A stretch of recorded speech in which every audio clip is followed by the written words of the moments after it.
Hello everyone and welcome to Mentor Plus. आज का ये वीडियो बहुत ही इंपॉर्टेंट होने वाला है।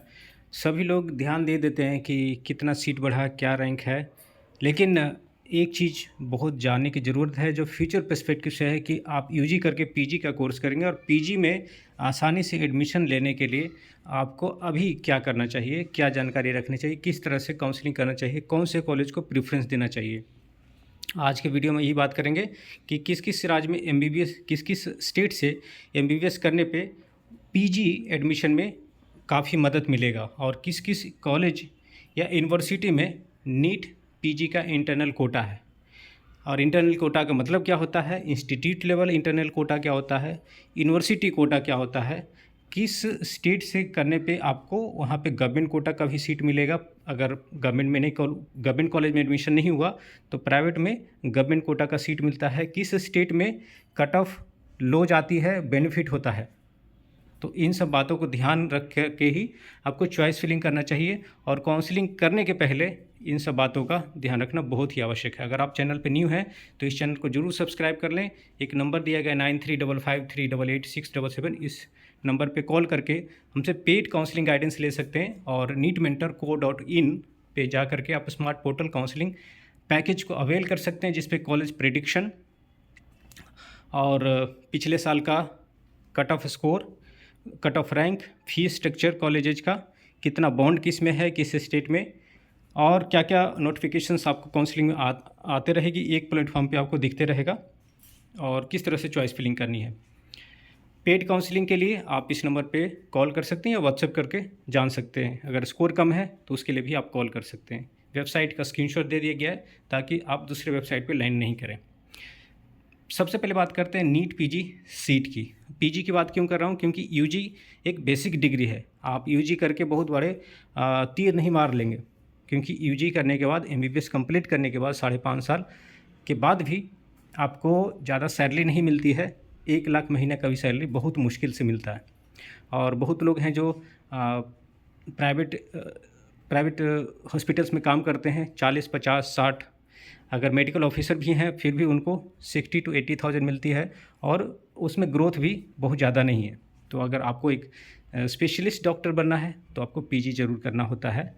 क्योंकि मैं पीजी और यूजी दोनों का काउंसलिंग कराता हूँ और पीजी के लिए अलग से चैनल है नीट मेंटर का, और बहुत ही बड़ा चैनल है। हमारे साथ 18 से 25,000 लोग जुड़े हुए हैं।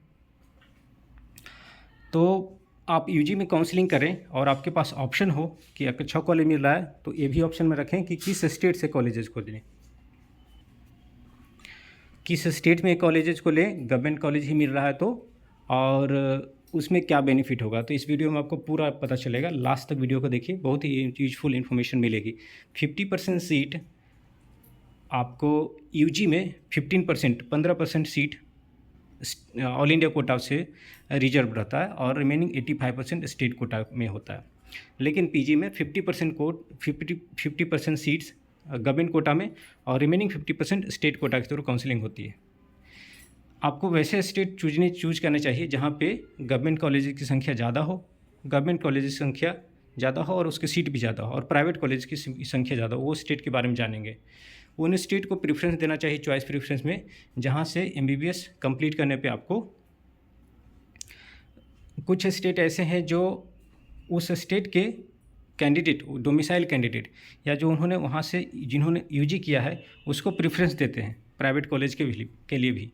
और कुछ स्टेट हैं जहाँ पे गवर्नमेंट कोटा सीट होती है प्राइवेट में, सभी स्टेट में नहीं होती है। तो कहाँ से करने पे बेनिफिट मिलेगा, चलते हैं लो मेरिट स्टेट। सबसे पहले जानते हैं लो मेरिट स्टेट क्या होता है। तो वैसे स्टेट जहाँ का मेरिट लो रहता है, जैसे आपका स्कोर आया है 600 तो आपको ऑल इंडिया कोटा से सीट मिल जाएगी और आपके स्टेट से भी सीट मिल जाएगी, ऐसा कोई ज़रूरी नहीं है। जैसे अगर आप दिल्ली से बिलोंग करते हैं, आप राजस्थान से बिलोंग करते हैं तो आपकी कट ऑफ हाई जाती है ऑल इंडिया से। लेकिन अगर 600 से कम सीट आया है, आपकी 580 के आसपास सीट है, तो ऑल इंडिया से सीट नहीं मिल रही है, लेकिन कुछ स्टेट काउंसलिंग से आपको सीट मिलती है, तो वो स्टेट लो मेरिट स्टेट होते हैं। और जहाँ पे स्टेट कोटा के थ्रू जो मेरिट हाई जाती है वो हाई मेरिट स्टेट होते हैं, जैसे दिल्ली हो गया, केरला, हरियाणा, राजस्थान, ये सब हाई मेरिट हैं। बिहार, उत्तर प्रदेश, लो मेरिट में है कर्नाटका, महाराष्ट्र, मध्य प्रदेश, ये सब लो मेरिट स्टेट में आते हैं। तो पीजी के लिए भी लो मेरिट स्टेट है कर्नाटका, मध्य प्रदेश, महाराष्ट्र, गुजरात, वेस्ट बंगाल, पंजाब, उत्तर प्रदेश। इन सब स्टेट से करते हैं तो आपको गवर्नमेंट कॉलेज में सीट लेने में बेनिफिट होगा। एक और फैक्टर जानते हैं, गवर्नमेंट कोटा इन प्राइवेट। वैसे कौन से स्टेट्स हैं जिनमें प्राइवेट कॉलेजेज में गवर्नमेंट कोटा अप्लीकेबल होती है? जैसे महाराष्ट्र एक क्लोज स्टेट है, उसमें आपको काउंसलिंग के लिए वहाँ का निवास प्रमाण पत्र होना चाहिए, डोमिसाइल, या तो वहाँ से MBBS होना चाहिए, और वहाँ पे बेनिफिट भी मिलता है। सस्ते प्राइवेट मेडिकल कॉलेजेज हैं और गवर्नमेंट कॉलेज के लिए भी कट ऑफ नीचे जाता है, बेनिफिट होता है। कर्नाटका जहाँ पे जो कि मेडिकल के लिए एक हब बोला जाता है प्राइवेट मेडिकल एजुकेशन के लिए, वहाँ पे गवर्नमेंट कॉलेजेस की संख्या से ज़्यादा प्राइवेट कॉलेज की संख्या है, और उसमें गवर्नमेंट कोटा भी है। सस्ते फी में आपको सीट मिल जाती है और टॉप के मेडिकल कॉलेजेज में। आंध्र प्रदेश में बात करें, वहाँ भी A category, B category, C category है। A कैटेगरी का फी काफ़ी कम होता है। तेलंगाना में भी A कैट, B कैट और C कैट का फंडा है। तमिलनाडु में भी गवर्नमेंट कोटा है, और गवर्नमेंट कोटा को वहाँ सेल्फ फिनेंशियल कोटा बोलते हैं, और मैनेजमेंट कोटा है, NRI कोटा भी है। उत्तराखंड से भी वहाँ के कैंडिडेट के लिए बेनिफिट होता है गवर्नमेंट कॉलेजेस को लेने के लिए, और प्राइवेट में भी उनका फ़ी कम रहता है। छत्तीसगढ़ में भी वहाँ के स्टेट कोटा वाले को बेनिफिट होता है, पंजाब में भी, वेस्ट बंगाल और गुजरात में भी। तो इन सब स्टेट में गवर्नमेंट कोटा है। अल्टीमेटली मैं बताऊंगा किस स्टेट में आपको सीट लेना बेहतर रहेगा आगे के एजुकेशन के लिए। अब चलते हैं, बात करते हैं थर्ड फैक्टर के लिए कि इंटरनल कोटा क्या होता है। पीजी इंटरनल कोटा, वैसे ही इंस्टीट्यूट्स, आपने ए इंस्टीट्यूट से, ए नाम का कोई इंस्टीट्यूट है जहाँ से MBBS किया है, MBBS करने के बाद अगर ए इंस्टीट्यूट में आप एडमिशन लेने जाएंगे तो हाँ आपके लिए सीट रिजर्व रहेगी कुछ परसेंटेज, तो वहाँ से किए गए छात्रों के लिए वो बेनिफिट होता है, तो उसको बोलते हैं इंटरनल कोटा। जो इंटरनल कैंडिडेट्स हैं उनके लिए कोटा है, उसको इंटरनल कोटा बोलते हैं।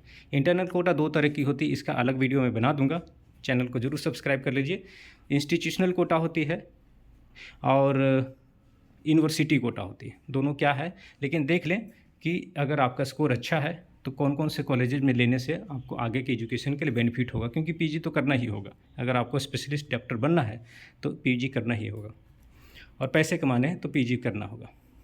अगर सिर्फ काम चलाना है, गवर्नमेंट जॉब लेनी है किसी तरह से, तो चल सकता है, लेकिन अदरवाइज पीजी करना ही पड़ता है। जिपमर में जो जिपमर से MBBS करते हैं, उन जिपमर का काउंसलिंग अलग से होता है, और वो एम्स के काउंसलिंग के थ्रू होता है, INICT जिसको बोलते हैं। तो उसमें जिपमर के लिए 50% रिजर्वेशन है उन कैंडिडेट्स के लिए जो वहाँ से UG किए हैं, MBBS किए हैं। जैसे अलीगढ़ मुस्लिम यूनिवर्सिटी, ये सब सेंट्रल इंस्टीट्यूट्स हैं। BHU यूनिवर्सिटी, ठीक है, यहाँ से भी इंटरनल कोटा होता है 50% का, उनको रिजर्वेशन मिलता है। एम्स में इंस्टीट्यूशनल कोटा होता है, इंस्टीट्यूशनल प्रेफरेंस होता है, और IP university, Indraprastha university, Delhi university में इंटरनल यूनिवर्सिटी कोटा चलता है। और बात करें IGIMS पटना में, AFMC पुणे में, गुजरात यूनिवर्सिटी में, BJ यूनिवर्सिटी में लेना चाहते हैं तो गुजरात के किसी भी मेडिकल कॉलेज से आपने वहाँ MBBS किया है तो वहाँ पे यूनिवर्सिटी कोटा लगता है। दिल्ली यूनिवर्सिटी में अगर आपने MAMC, UCMS, Lady Hardinge Medical College, इन तीनों में से किसी में से आपने MBBS किया है, सपोज आपने MMC से किया है या UCMS से किया है, और आपको लेना है एडमिशन PG का MMC में, तो आपको इसमें यूनिवर्सिटी कोटा के तहत उसमें भी बेनिफिट मिलता है। तो ये इंटरनल कोटा हुआ, लेकिन यूनिवर्सिटी कोटा हुआ, इंस्टीट्यूशनल कोटा नहीं हुआ। तो आपने अगर A, B, C 3 कॉलेजेज हैं यूनिवर्सिटी के अंदर, आपने A कॉलेज से किया है तो आपको बेनिफिट सिर्फ A कॉलेज में नहीं मिलेगा, आपको B और C दोनों में मिलेगा, और A में भी मिलेगा, तीनों में मिलेगा। तो दिल्ली यूनिवर्सिटी और IP यूनिवर्सिटी के तहत अंतर्गत यूनिवर्सिटी कोटा होता है 50%। तो पहली बात, अगर टॉप के कॉलेजेज मिल रहे हैं, एम्स मिल रहे हैं, तो आप उसमें देखिए कि इंस्टीट्यूशनल कोटा कहाँ पे मिलेगा, उसको पहले भरिए। और कुछ प्राइवेट मेडिकल कॉलेजेज हैं जिसमें इंस्टीट्यूशनल कोटा है, जैसे वर्धा में एक मेडिकल कॉलेज है, इंदिरा गांधी मेडिकल इंस्टीट्यूट, लेकिन वो प्राइवेट है। तो ऐसा नहीं कि आप इंस्टीट्यूशनल कोटा के चक्कर में आप प्राइवेट कॉलेजेस को पहले भर दें। बहुत सारे ऐसे गवर्नमेंट मेडिकल कॉलेज हैं, जैसे चंडीगढ़ के हैं, ठीक है। हरियाणा के कई मेडिकल कॉलेजेज हैं, KGMU है, महाराष्ट्र में है ग्रांट मेडिकल कॉलेज, ठीक है। तो इन सब मेडिकल कॉलेजेज में इंस्टीट्यूशनल कोटा नहीं है, लेकिन ये टॉप के मेडिकल कॉलेजेज हैं। तो आपको देखना चाहिए कि किस ऑर्डर में अरेंज करें। तो इसके लिए आपको कॉलेज की क्वालिटी भी देखनी है और उसमें ये भी देखना है कि किस में टॉप कॉलेज में इंस्टीट्यूशनल कोटा है, तो उसको पहले भरें ताकि आगे की एजुकेशन के लिए बेनिफिट हो।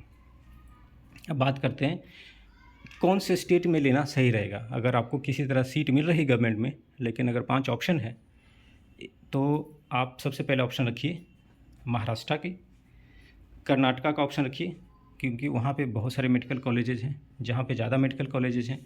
आप ऑप्शन रख सकते हैं, मैं बता देता हूँ, कर्नाटका, महाराष्ट्र, मध्य प्रदेश का रखिए। मध्य प्रदेश में काफ़ी बेनिफिट होता है आगे के एडमिशन के लिए। गुजरात को नहीं रखिए, क्योंकि गुजरात में कंपटीशन बहुत ज़्यादा है। आप रख सकते हैं वेस्ट बंगाल, पंजाब को रख सकते हैं।